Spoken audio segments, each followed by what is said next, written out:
What's up, Navigating Academia family? This is your buddy, Dr. J. Phoenix Singh, coming at you from Nassau here in the beautiful Bahamas.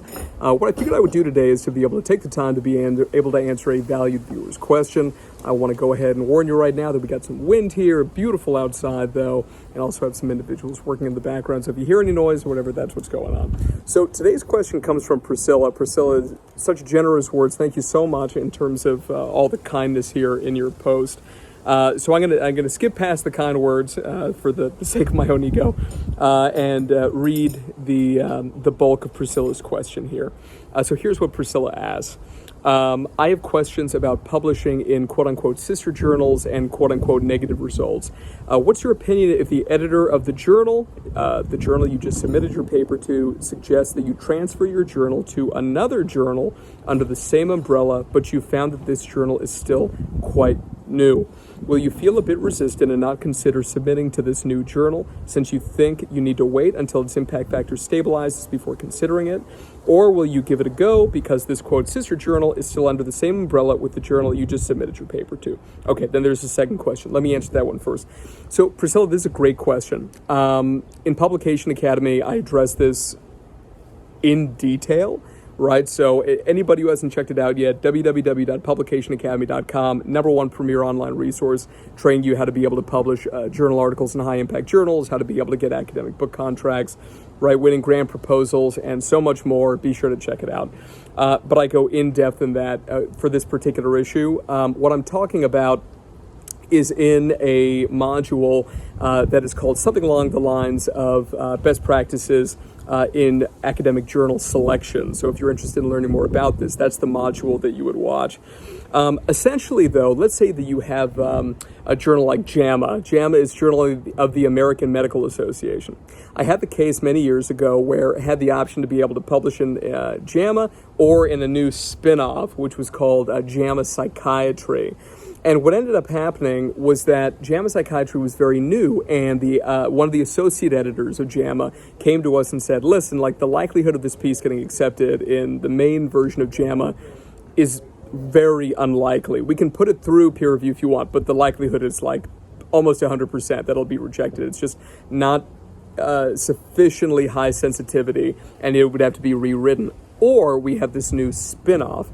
And this new spin-off is called JAMA Psychiatry, and it was just founded like the year before or something, and you can go ahead and publish in that journal.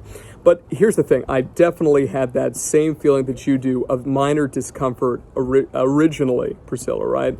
But the only reason that you should write for a spin-off of a journal is if there is a lot of name cachet of whatever the journal is. For example, let's say like it's Nature or JAMA or the Lancet. So same thing with Lancet. Lancet all of a sudden launched Lancet Psychiatry.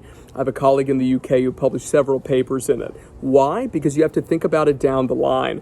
Yeah, Priscilla, you're absolutely right. They may not have an impact factor yet, right? Or they may have an impact factor and it's very low because there hasn't been enough time to be able to circulate a new journal, right? And so this is something where in terms of making sure that people know about your work, you may have some anxiety.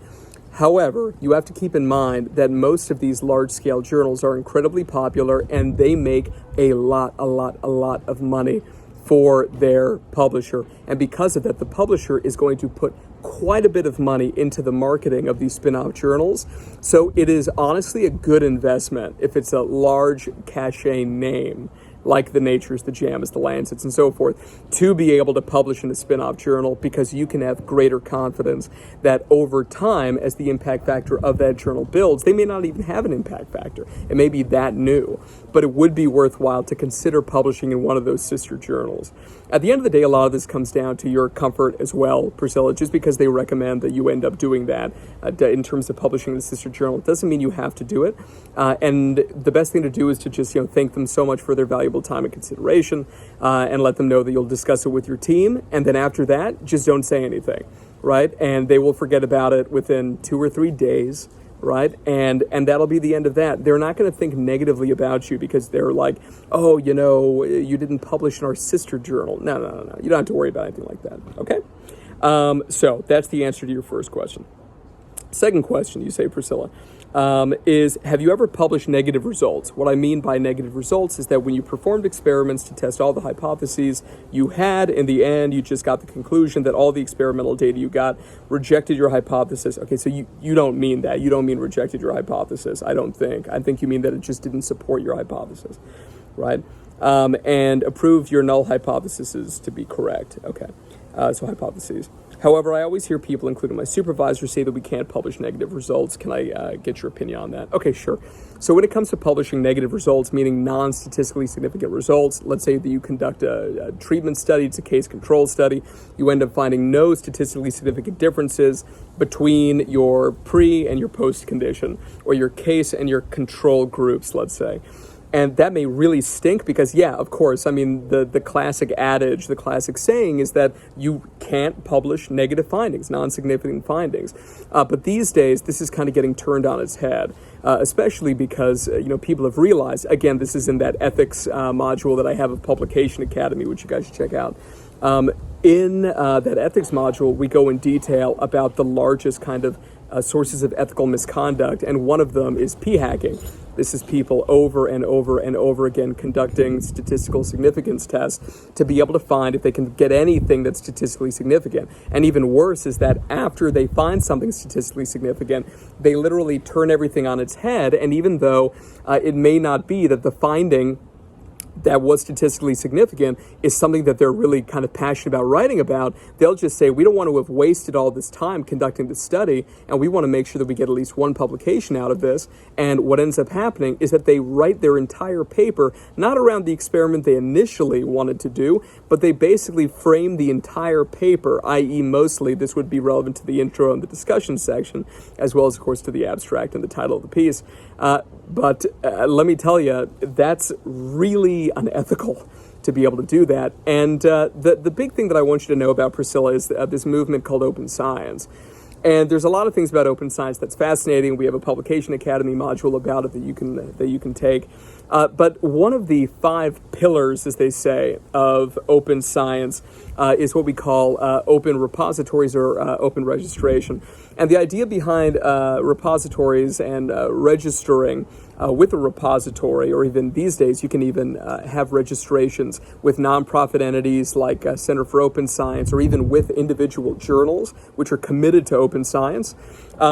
That's what I recommend doing, is before you even begin the process of conducting a study, is to make sure that you've got all your ducks in a row in terms of you've planned logistically the whole study, and you write out the methodology that you're going to use and the statistical tests that you want to conduct, and then literally you can publish or deposit in a repository that protocol, and then you'll find out by doing the study whether or not those findings are statistically significant or not. But it gives you a very strong anchor, right? And that's the thing that I want you to take into consideration, is that you are much more likely to be able to successfully get something published if you have already gotten a journal, especially, to be able to support the publication of your protocol, okay? Take a look, if you're more interested in that, not only at Publication Academy, but also at this thing called Plan S. If you go on to Google and type in open science and then in quotation marks Plan S, you will be fascinated by what's coming down the pipeline here. Here in Bahamas, one of my very dear friends is really a thought leader when it comes to this area of academia.